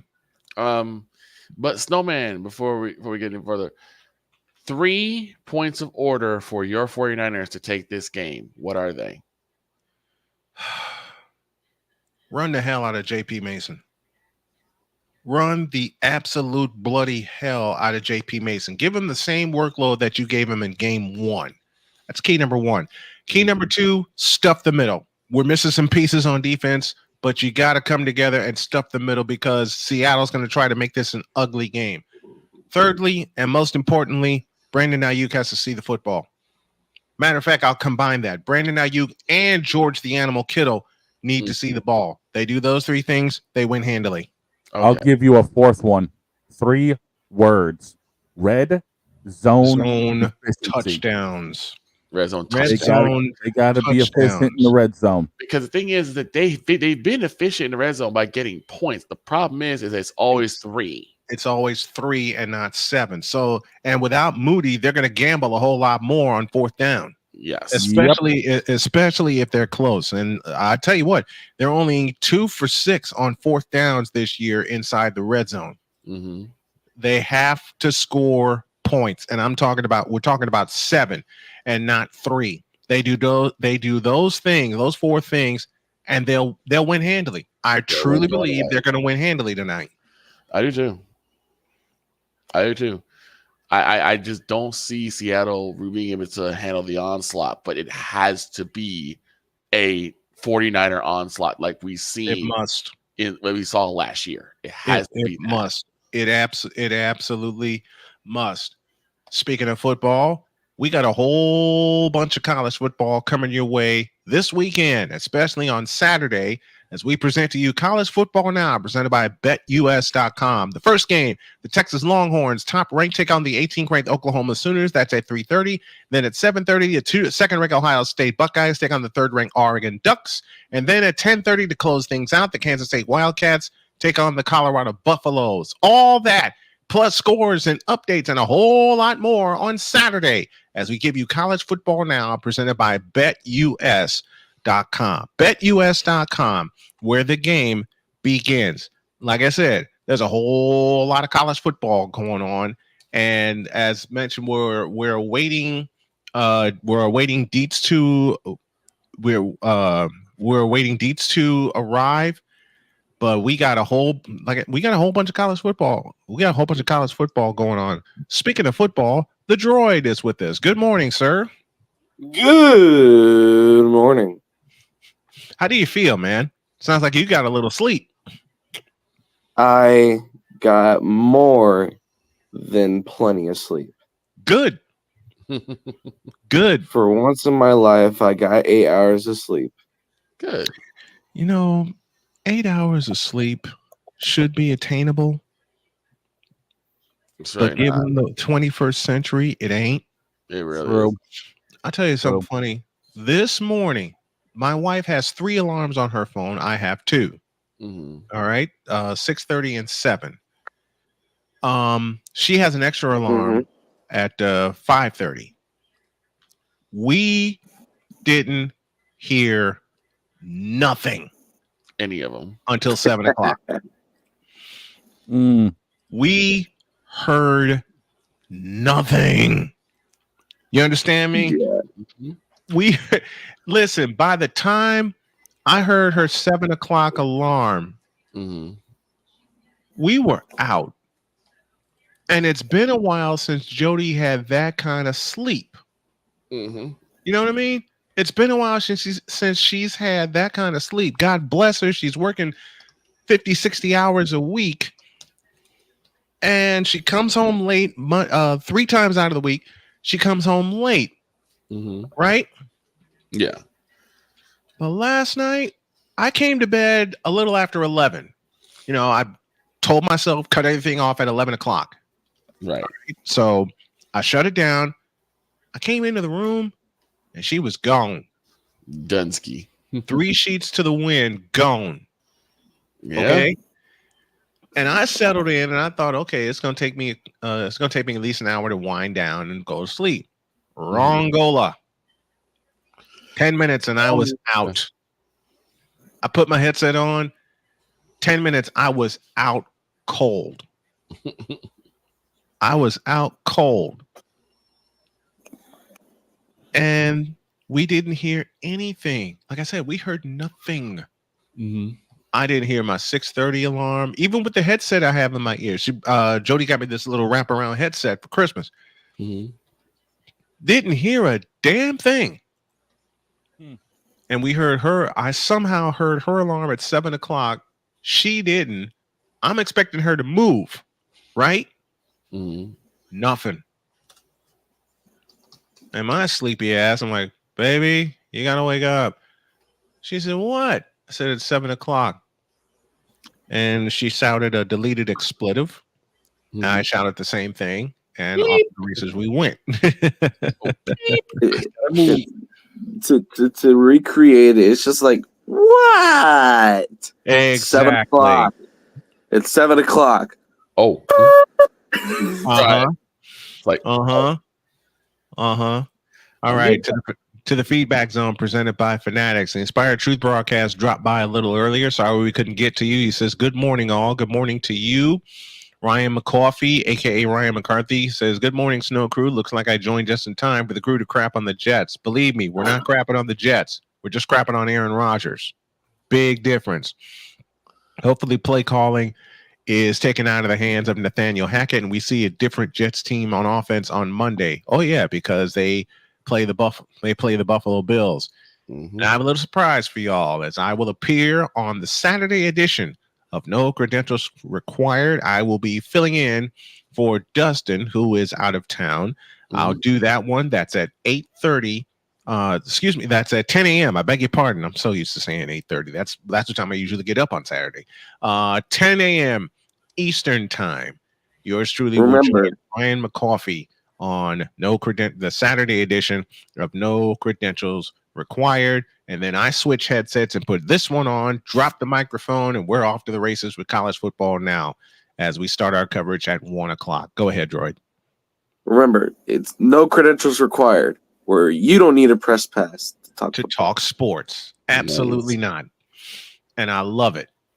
I love it. You don't need a press pass to talk sports, but we're all going to have one come Super Bowl time. That's what I want to do. I want to take my entire crew to New Orleans, outfit them with press passes as we walk through the doors. Yep, as we walk through the doors of the Superdome. Good old NOLA. As we walk through the doors of the Superdome. Shady Sports Network, one of our network carriers, says tune in tonight for Dynasty Academy Summer Showcase Northern Lights and an interview with AF1 CEO, with Arena Football One CEO Jerry Curse. That's all tonight on the Shady Sports Network, one of our partners in carrying Snowman in the morning. We got a break, and when we come back, we got some college football games to look at and some picks to make. Good Lord. Snowman in the morning, back in the deuce.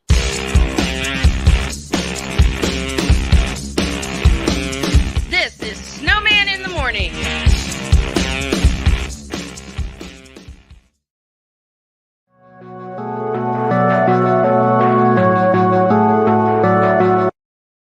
I want to do a TED Talk, but I don't have anything to talk about yet. I'm getting there. Life is for the living. We're not here that long. You can learn anything you want to learn without any money spent. What do I really enjoy? What do I really want out of life? I am your host, WIZE.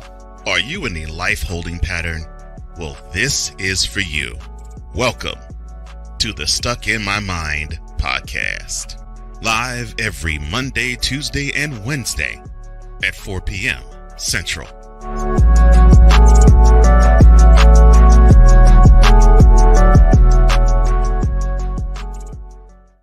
Whether it's news, the largest egg producer finds bird flu in chickens at a Texas plant, weather, devastating tornadoes rip through the heart of the United States, inspiration, a breast cancer survivor completed the journey of chemotherapy, and now begins a future one of matrimony or sports. Michael Jordan is shown on a photo with Diddy. LeBron James has a video extolling the virtues of a Diddy party. This has been yet another beating a dead horse presentation. We got you covered. BS3 Network, in association with Comey Media Incorporated, proudly present The Morning Shift with Cole Johnson. Live every weekday at 8 a.m. Eastern, 7 a.m. Central.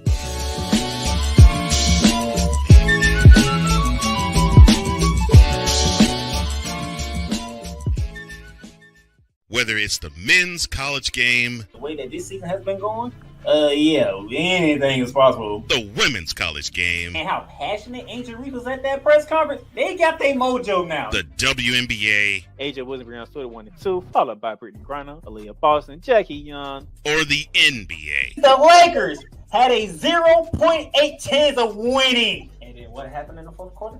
LeBron James by himself outdid the Clippers. You will get any and all of the information right at your fingertips or your earlobes.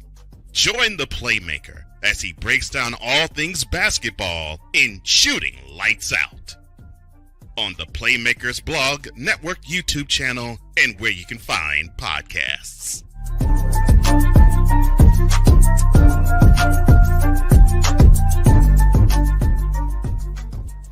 Join the transporter to Hades. Your butt and gut becomes one. Join the reformer of hooker whores. This is my daughter, Placenta Booty Johnson. Join the bronze car. Whenever you are in distress, take off your baseball cap and throw it in the air. Join your very own superhero of broadcasting, Chris Bass. So whatever color crayon they get, they palm it and do 2 circles, and that translates to I can beat up black people. As she takes you through the week's paces in Baseline. Live every Saturday at 8 a.m. Eastern, 7 a.m. Central, Pacific Time Zone people, just stay asleep when this is on live and just catch the recording. Oh, I'm sorry. Exclusively on the Chris Bass YouTube channel.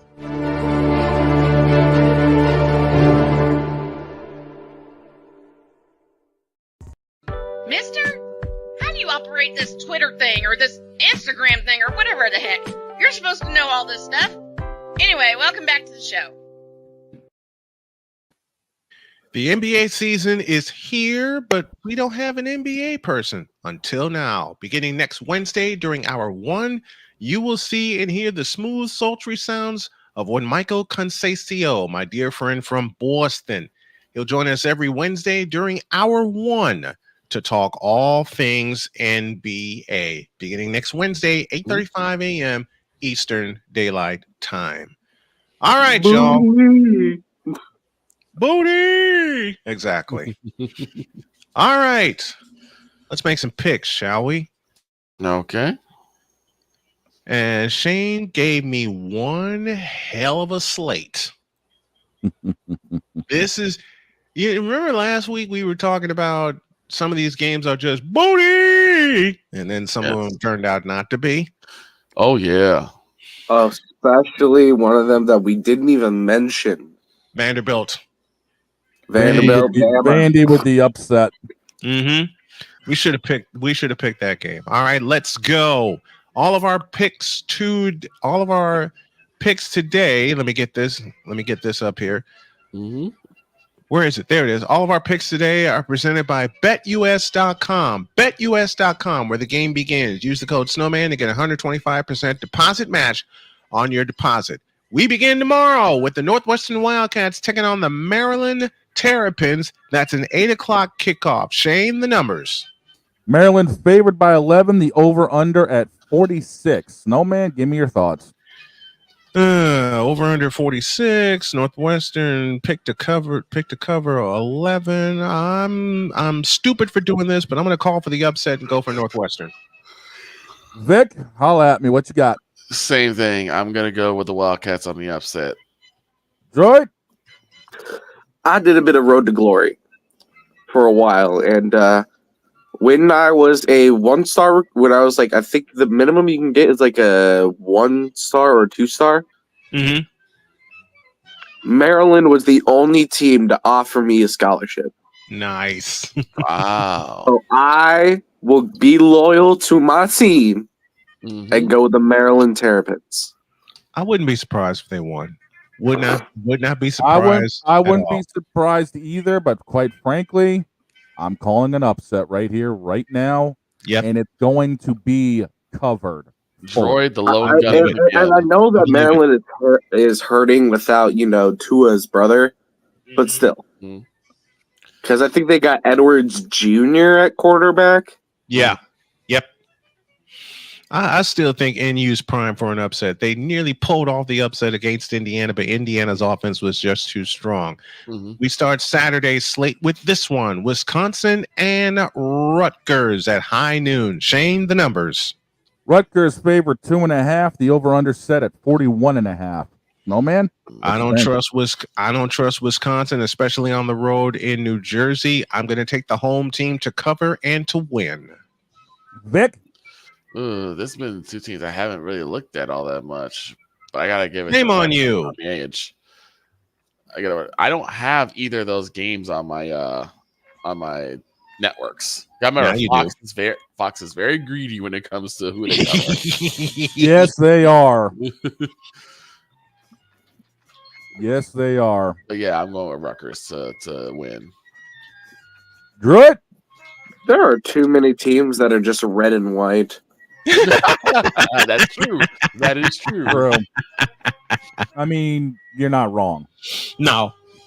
There's a reason they're like coastals, whole setup is because they at least have unique colors. Yes. But I chose them last week. I was wrong. But I'll choose them again this week. Give me the Rutgers Scarlet Knights.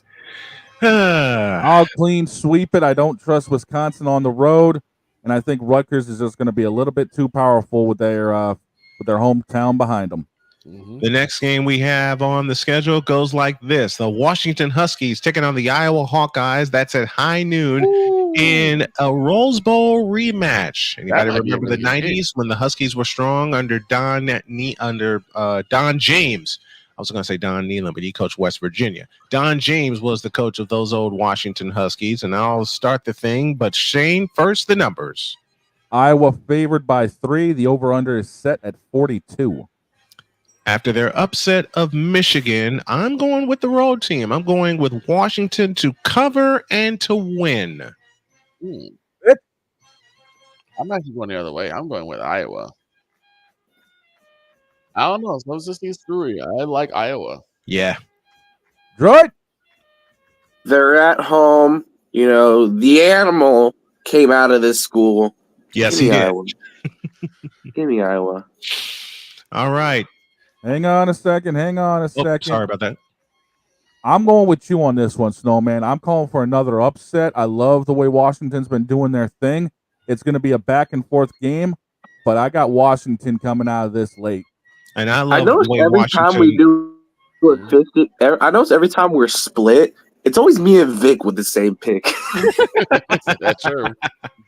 That's why we love doing the picks. Next one, Stanford and Notre Dame, ranked 11th, 3:30 kickoff from South Bend, Indiana. The numbers are Notre Dame favored by a country mile.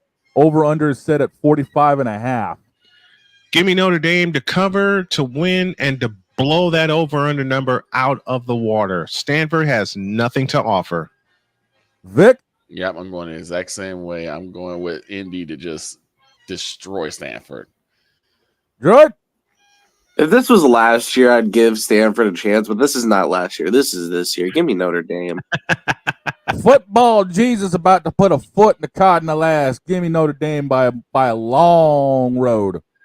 And we got a big one coming up. That's the first game of our triple header as the Texas Longhorns, the number 1 Texas Longhorns, take on the 18th ranked Oklahoma Sooners from the Cotton Bowl. Instead of it representing the Big 12, rivalry. The Red River rivalry, indeed. Instead of it representing the Big 12, it represents the SEC. Oh, did you miss what we're calling? It's this one. The Texas Longhorns and the Oklahoma Sooners, 1 versus 18, 3:30 kickoff. We'll be up at 3 with our coverage. All right. I'm going with the Longhorns. First the numbers. Longhorns favored by 14.5. The over-under set at 50.5. They cover and they blow the over-under out of the water. Go for it. Vic? Same way. I usually do not go against Jim Ross. I will this time. Give you the Longhorns to cover and to win. Good. I might be solo on this one. Uh-oh. I want the upset, and I'm calling for the upset. Give me Boomer Sooners. Oh, he's going for the upset. You might be kissing Jim Ross's ass alone on this one, buddy. I'm sorry. I love the way Texas has been playing so far this season. They have been dynamic on all aspects of the game. Oklahoma's got nothing. This might be being played in the Cotton Bowl, but brother, Texas is going to walk out of here with a W. Yep. I'm a KU fan. I don't want to pick either team. Right. But if he has to pick the lesser of two evils. Yeah. I'm going with Texas to blow the game open midway through the second quarter. Here's an interesting one. BYU, ranked 14, take on the Arizona Wildcats. Oh. That's at 4 p.m. in Provo, Utah. The numbers are? BYU favored by 4. The over-under set at a clean 49. Give me the home team, but I'm going to take the points. Arizona has something goofy up their sleeve. Don't ask me what, but they got something goofy up their sleeve. Vic? Yeah, I'm going to go the same way. I'm going to go with Arizona on this one. You're right. You do not pick against BYU at home. We all know what happened last time we picked against BYU at home. Yes. So I'm picking BYU. They obliterated Kansas State. I'm taking BYU as well, but I'm with you, Snowman. It's not going to be the 4 spread. I can guarantee you that right now. Something wacky is going to happen late. Speaking of wacky, we got this track meet at Autzen Stadium in Eugene, Oregon. 2 versus 3 in a possible playoff preview. 7:30 is your kickoff. The Ohio State University Buckeyes take on the Oregon Ducks. And the numbers are? Ohio favored by 3.5. The over-under set at 54. Okay. So the number is set at 54, and Ohio State's favored by 3.5. Hell no! I'm going with the Ducks at home, but it'll be a track meet. I'm going to take the points. Vic? I would usually go with the Ducks because I like what the Ducks are doing, but I got to go with the Ohio State Buckeyes. Good. So this is Dylan Gabriel versus Will Howard. Oh, Will Howard. You got 2 possible first-round pick QBs. Yep. And this is a possible Big Ten championship. Mm-hmm. Oh, Lord. I would usually say, no contest, so I don't have to pick, but you're going to make me pick. Right. Yes, we are.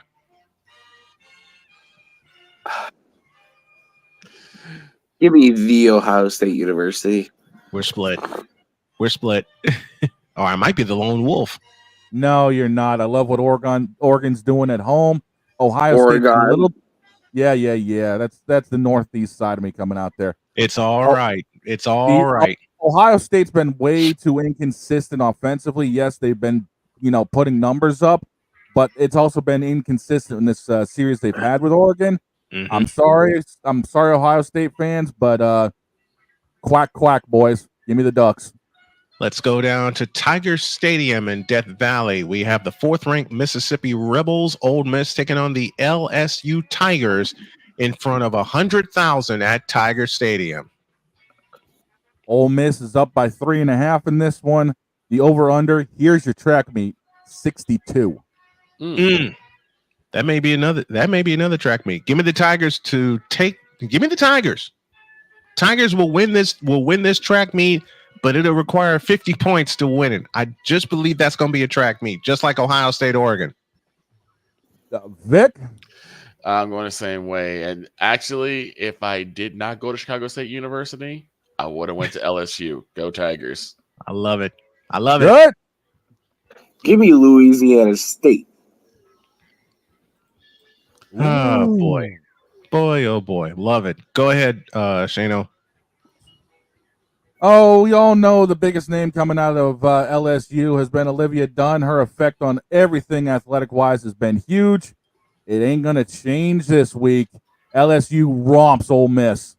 Woo-wee! Down the stretch we come, and Shane threw this one at me. 11th-ranked Iowa State going to Morgantown to take on the West Virginia Mountaineers. The numbers are? Iowa State favored by 3, over/under set at 53. I'll take the road team to cover and to win in Morgantown. Vic? I'm going to go with West Virginia on this one. Call me crazy, but I'm going to go with them. We're all crazy. Well, you are crazy because I'm going with the home of the Purdy's. Home of the Purdy's. Remind me First what it's the Strouds. Now it's the Purdy's. God, I love that. The Purdyites. Remind me what that is because my brain's still waking up here. Iowa State. Iowa State. The home Well, I hate to say it, but Machine Gun Kelly said it best. Lonely road, take me home. Give me West Virginia. Mm-hmm. Don't be surprised if that turns into a track meet. Oh, I wouldn't be Do surprised not be either. surprised if that turns into I actually think a it track will. meet. Wait, the reason I'm picking Iowa State is because West Virginia barely beat Kansas. 1-4 Kansas. Mm-hmm. And Last I love one. when Droid went off about Kansas. Yeah, I know, right? After that game, This kid we've wins all the had games where we've gone off about. All right, last one before the break. You have the 18th ranked Kansas State Wildcats taking on the Colorado Buffaloes in Boulder. That's the final game of our triple header. We will pick up that game in progress pending the finish of Ohio State and Oregon. The numbers are what? Kansas State 3.5 favorites. The over/under at 56.5. Good. Give me Kansas State to cover and to win. Deion Sanders and company comes crashing back to earth. Vic?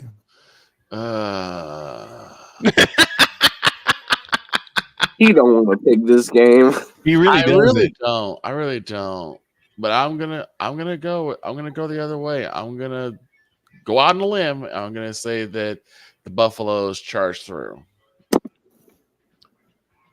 Droid? Ain't no way Kansas State's gonna allow themselves to get ran through by the Buffaloes. Give me K-State. And I hate this. Yeah. Ryan, I came up with something relatively close to that. A mountain committee of Buffalo buffoonery. The delusional buffoonery of Buffalo's nation. And I'm sorry, but that committee is going to be very upset by the time this game is over. Give me Kansas State the entire way. So I'm actually going to be in the minority here. And those are our picks for college football.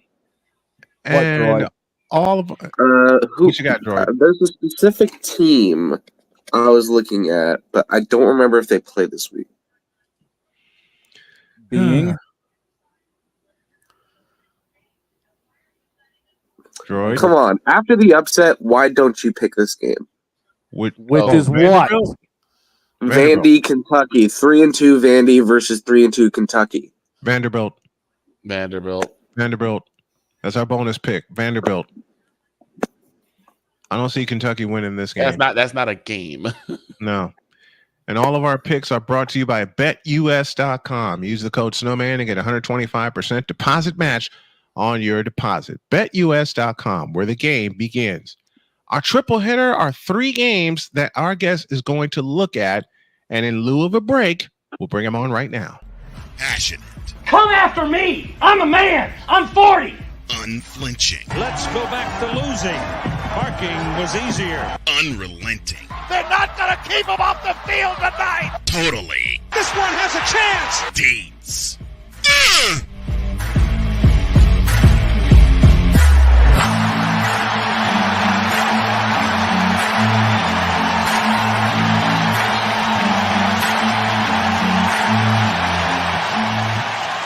That's not just a murmur, that's a full-blown fibrillation.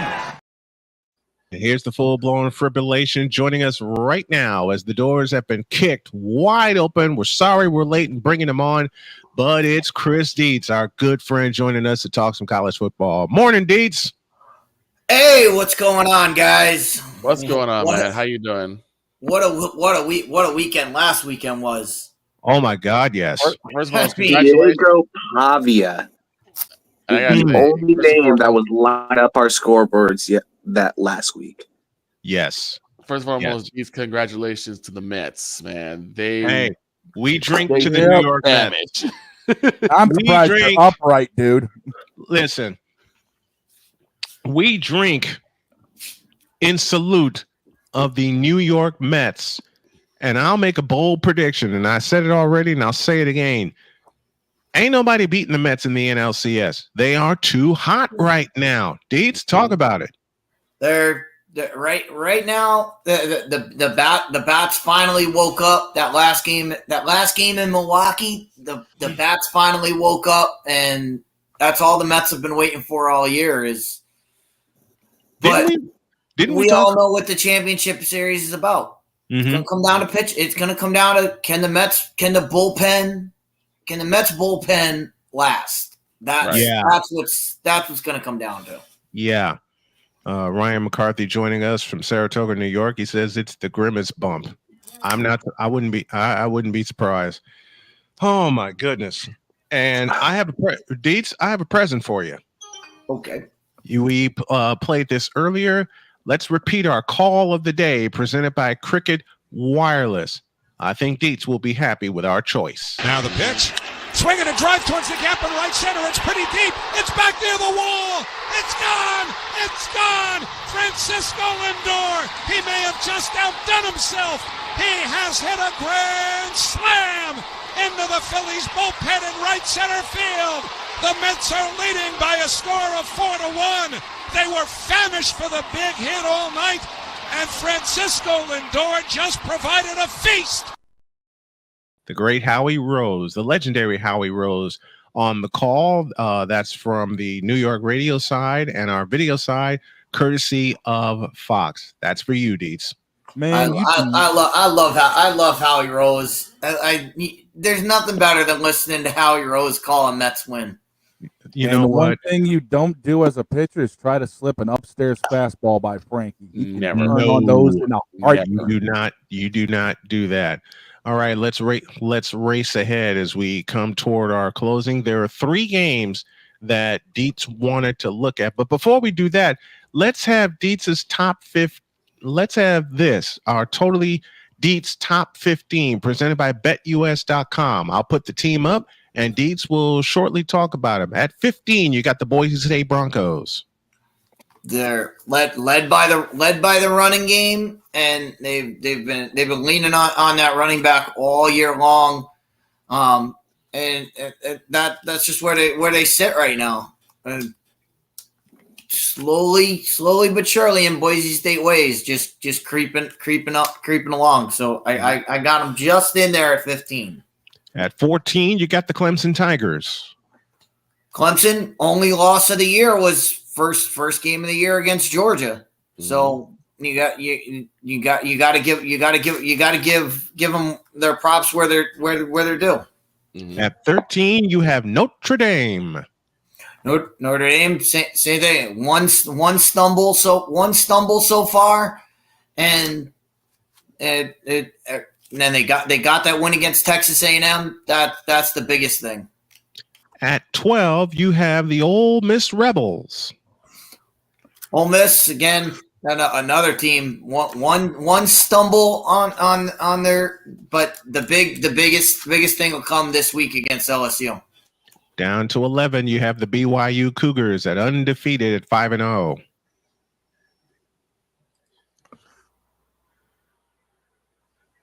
Dietz is muted. Undefeated. I can't wait to see them play Arizona this weekend. I can't wait either. To our top 10 we go. You have another undefeated team in the Iowa State Cyclones, and they're on a bit of an upset alert. Yeah, going into West Virginia, always a tough place to play. But that's the thing about Iowa State is their toughest game so far is against Iowa. So they've got to get some better wins under their belt. But they're 5-0, so you gotta keep them trucking along. At number 9, you have said LSU Tigers at 4-1. LSU, another team, a hiccup early in the season, one of those weird, wacky games. Since then, they've been trucking right along, and I love the way this quarterback's playing. Number 8, we go to the checkerboard and have the Tennessee Volunteers. Yeah, well, another team, one of those teams from last week that just, Arkansas came came in, punched him in the mouth, and we saw what happened to a Josh Heupel team when they got punched in the mouth. They couldn't get back up. So, speaking of getting punched in the mouth, here's another game that Dietz wanted me to highlight. It's Penn State at 5-0. They got USC coming in to visit them this weekend. Yeah, this is my upset alert, and just because Penn State is going into going into the Coliseum, going in to play USC, USC is gonna be ready to go, especially after what happened last week. At 6, you have the miracle Miami Hurricanes, who were down by 25 to California and came back and won by a point last weekend. Yeah, what a game that was! What a game that was, and what a way to cap off a great night of college football. I mean, 2:00 in the morning here on the East Coast, and Miami is sitting there. You're sitting there going, "Wow, Miami's getting blown out," and all of a sudden, boom, they kick it on. When they kick it on, they get it going. At 5, you have quack, quack, quack, the Oregon Ducks, who have a big one coming this weekend against Ohio State. Oregon, I mean, I'm going to say the same thing about in the number 3 slot, but whoever wins this game this weekend is probably going to vault all the way up to number 1. That's how big this game is in Oregon. At 4, you have the now once beaten Alabama Crimson Tide. Yeah, a lot of people drop Bama a lot. They lost to Vanderbilt. Yeah. It's not about who you lose to; it's about who you beat. They beat Georgia, so that's not coming off the record. That's not coming off the board just because they lost to Vanderbilt. So everybody needs to calm down with Bama's falling off. Like, they're still in the race. They still got a big game with Texas coming up. They still got a lot coming down the stretch with the SEC schedule. Absolutely. To the Big Ten we go. At number 3, we find the undefeated Ohio State Buckeyes. And boy, they got a big one coming this weekend in Autzen Stadium. And they got a really good – I don't know if you saw the play the freshman kid made, Smith. He made a one-handed catch in the end zone. Jeremiah Smith. I saw that. He's 18 years old, and he snatched the ball with one hand. Just boom. I saw that play. And actually, I was – calling it with my dad. I was on a call with my dad when that play happened. I was shook. I mean, it had Brad Nessler's voice cracking when he made that catch. And if you make Brad Nessler's voice crack, it's going to crack anyway, as long as he's been doing it. And I love Brad Nessler. To number 2 we go, and we got them dogs. Georgia. Yeah, same thing I said about Alabama. The same thing can be said about Georgia. I mean, everybody wants to talk about Georgia. Oh, Georgia lost. They lost by 4 points at Alabama. Right. Like, they had the lead with going into the final drive. They had the lead in Tuscaloosa. Not many people can say that. Not many people can say that. And yeah, they walked away. They lost the game. That's fine. They beat Clemson to start the year. I already got Clemson on the board. So there's no reason why they should be knocked anywhere really down. And they've got a lot in front of them in the SEC. So they'll be fine sitting where they are. But there's no doubt about it. Georgia's one of the best teams I've seen all year. And they have to go to Texas in a couple of weeks. October the 19th, I believe that game is. And at number 1, you have the undefeated Texas Longhorns. It doesn't matter who's back there at quarterback for Texas. They are Shark has them. He has them rolling. Yes. The question is, what happens when they get in a defensive? What happens when they get in a defensive battle? And we haven't seen that yet out of them. Well, I think we'll see that this weekend. And that's our Totally DIETZ Top 15 presented by BetUS.com. I told you, Dietz, I had some stuff ready. For you. And I also got a few games we're going to quickly look at as we're running out of time. let's look ahead to this weekend. One of the games that Dietz gave me that's an upset alert. It's the Texas Longhorns and the Oklahoma Sooners in the Red River rivalry. 3:30 is your kickoff time. We're going to start at 1 with college football now. Our pregame show starts at 3. Dietz, take a look in your crystal ball. What do you see for this game? Crazy things happen at the Texas State Fair, man. This game, every time you think it's going to be a blowout one way, it ends up being like a 10-3 game. Yep. That's just the way this game always goes.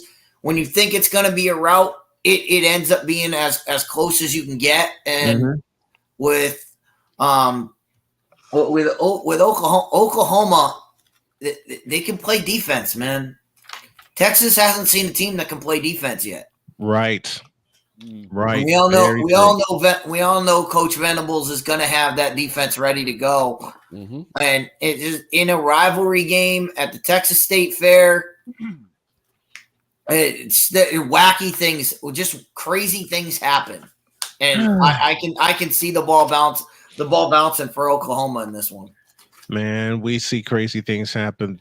Think 3 years ago, Texas, Oklahoma, and Oklahoma put up 50 to come all the way back from 28 points down to win that game. Let's go to Autzen Stadium. The Ohio State Buckeyes ranked number 2 and the third-ranked Oregon Ducks. 7:30 is your kickoff from Autzen Stadium.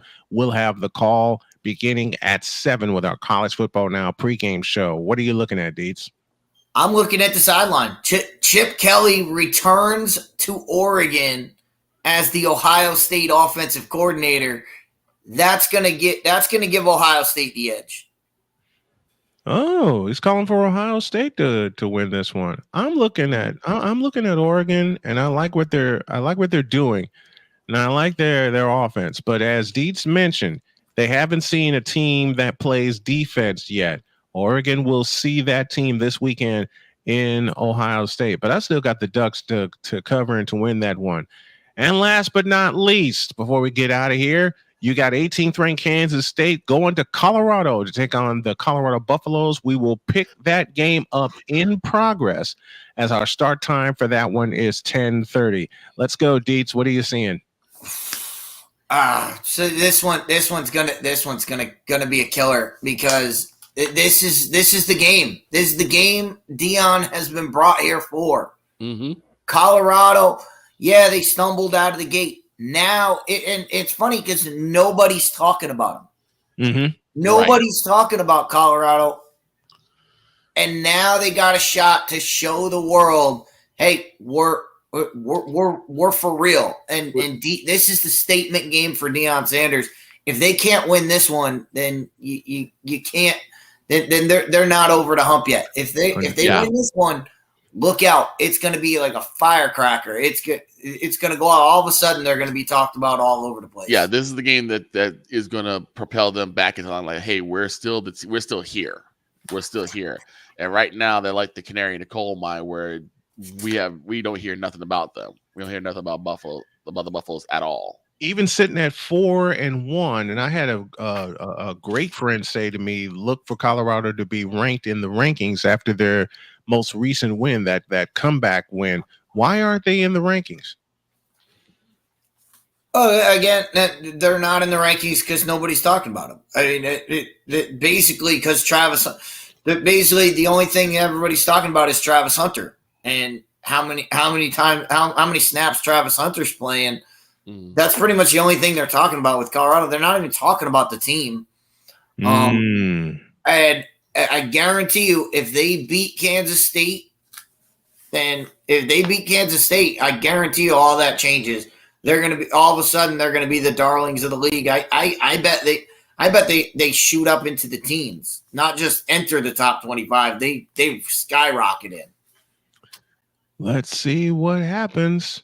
Let's see what happens. That's our look ahead to the weekend and the game and the upset alert games of the week. And all of this is presented by BetUS.com. BetUS.com, where the game begins.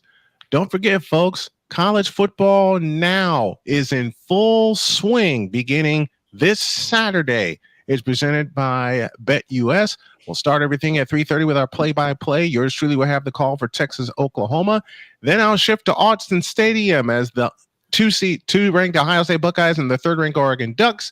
And then we got the upset game of the week. It's Colorado and Kansas State. All of that on College Football Now. College Football Now will begin our coverage, and our play-by-play coverage will begin at 3:30 with Texas and Oklahoma. That's Chris Dietz joining us here as he does every single Thursday. Dietz, always a pleasure, my friend. We love you, and we can't wait to talk to you next week. Always a pleasure, guys. And of course, my rankings are out. They'll always be coming down. And I love the way the rankings have gone this week. Oh, they bumped up Ohio State and Oregon just for this game. Yep. I wonder I just wonder what's going to happen with the winner of that game. Yeah, I wonder that too. Thank you, Dietz. We love you. We'll talk to you next week. Of course. Passionate. Come after me. I'm a man. I'm 40. Unflinching. Let's go back to losing. Parking was easier. Unrelenting. They're not going to keep him off the field tonight. Totally. This one has a chance. DIETZ.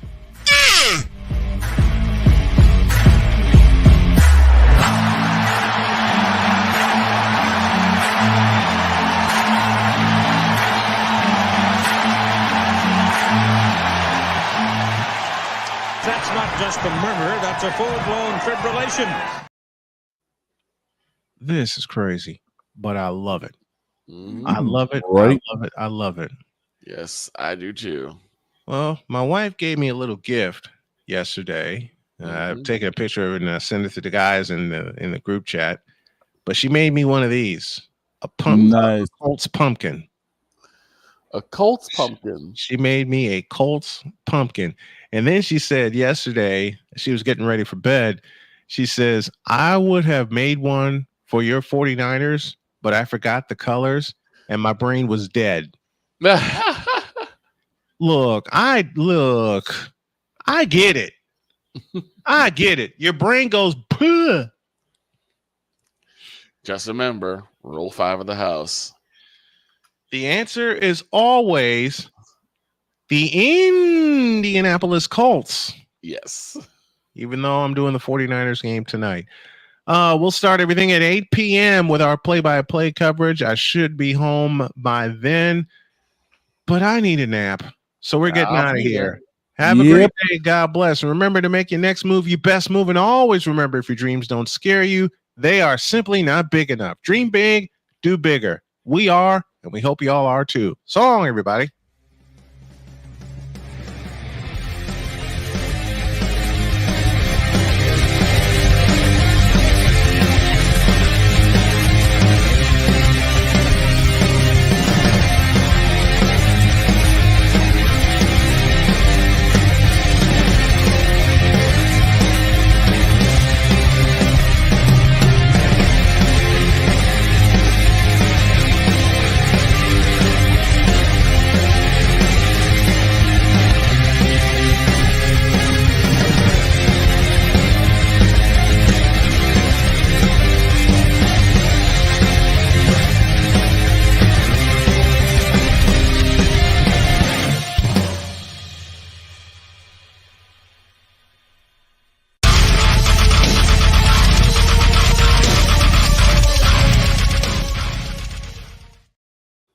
Don't forget 49ers and Seahawks tonight on Snowman Multimedia. We'll see you tomorrow.